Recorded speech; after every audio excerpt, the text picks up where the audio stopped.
आज सुट्टीचा दिवस असल्यामुळं थोडंसं घरचं कामसुद्धा होतं. त्याच्याच नादात आज मळ्यात यायलासुद्धा उशीर झाला. 3:30 वाजून गेलेले होते आणि इकडं बघा शेजारी कांद्याची लागवड झालेली होती. तिथे कांदे खुरपायला बायासुद्धा आलेल्या होत्या. त्यांच्याशी गप्पा मारून मम्मी आणि मी पुढं निघालो. कालचा जो काही ऊस होता ऊस कापणारे कामगार आज काही कमी झालेले होते, त्याची चर्चा चाललेली होती आणि बघू शकता 2-3 दिवसात हा ऊससुद्धा तोडून जायला आलेला आहे. तोपर्यंत आज दादासुद्धा आमच्यासोबत होता आणि आमचा सुंदरसुद्धा सोबत होता. आमच्या मळ्यात खूप सारी बिबट्या वगैरे आहेत, त्याचाच वास सुंदराला येत होता. त्याच्यामुळं तो एकटा जरा चालायला घाबरत होता. त्याच्यामुळं माझ्या मागे मागे मी जेव्हा पुढे चालेल तेव्हाच तो येत होता. शेतकरी म्हटलं की काहीतरी जुगाड असलाच पाहिजे. आमच्याकडे जी काही काल व्हिडिओत बघितलेली जी काही छोटी कुदाळ असेल ती बघितलीच असेल. त्यांनी 1-2दा जर खणलं तर मोठं खड्डं पडत होतं. त्याचबरोबर मग दादाने त्याला काहीतरी जुगाड करून एकाच खोऱ्यात एकदाच सरी पाडता येईल किंवा गली घेता येईल या हिशोबाने छोटंसं असं त्याला काहीतरी जुगाड केलेलं आहे. तुम्ही बघू शकता. मी पुढं झूम करून सुद्धा दाखवते.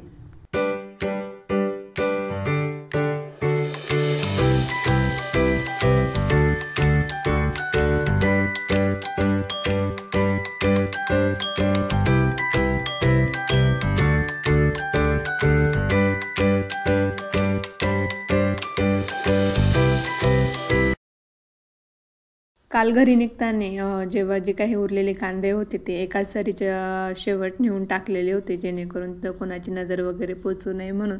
त्यासाठी मग दुसऱ्या दिवशी काम सुरू करायचं म्हटल्यावर मग पटकन टोकरीत कांदे भरून घेतले आणि मम्मीला 1 टोकर आणि मला 1 टोकर घेऊन गेले.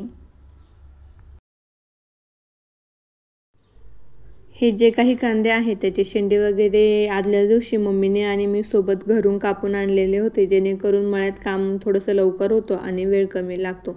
त्याचबरोबर त्यानंतर जे काही टोकरीतले कांदे होते अशी जी काही गली घेतलेली किंवा खड्डा घेतलेली जी काही सरी होती त्याला असे पहिले पांगवून घेतले, जेणेकरून यालासुद्धा वेळ कमी लागतो. एक कांदा लावण्यापेक्षा असं जर एकत्र सगळे टाकलेले असेल तर पटपट होतं असं माझं म्हणणं राहतं.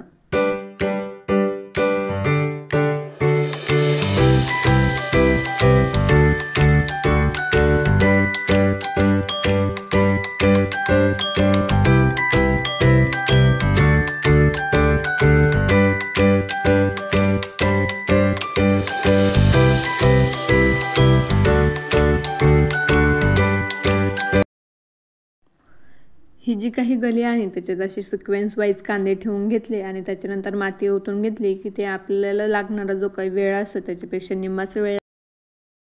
अशी ऊसाचे कोंब पण फुटलेले आहे. थंडीचे दिवस आहे त्याच्यामुळं थोडेच एवढी वाढ नाही आहे त्याला. थंडीच्या दिवसात वाढत नाही त्यामुळं. आणि आता बघ ठिबकसुद्धा चालू केलेलं आहे.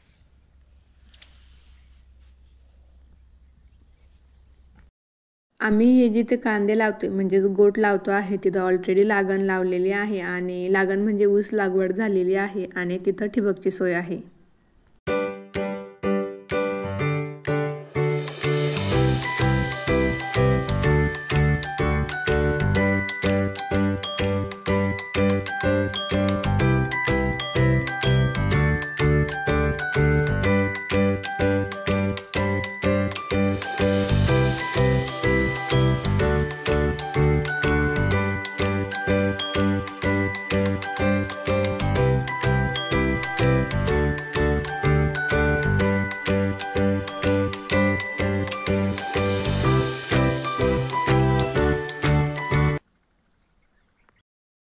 याआधी जी काही ऊस लागवड झालेली आहे त्याला आंबवणे म्हणून एक पाणी दिलेलं आहे. त्याच्याच ठिकाणी जे काही ठिबकच्या नळ्या आहेत त्या आता आपल्याला बेडवर घ्यायचे होते, कारण कांदे जे काही होते ते काही लावत आलेले होते.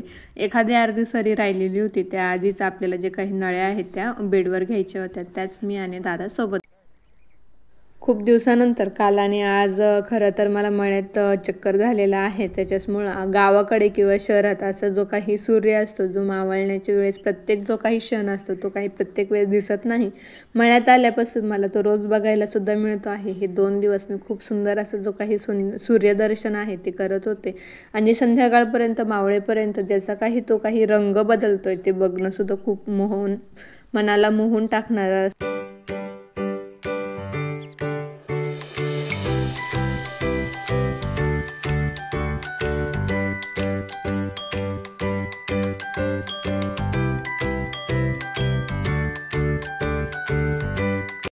फायनली आज संध्याकाळपर्यंत सगळं काम उरकून गेलं. जेवढे कांदे होते तेवढे लावून झाले आणि वरती बेडवर ठिबकच्या नळ्या सुद्धा टाकून घेतल्या.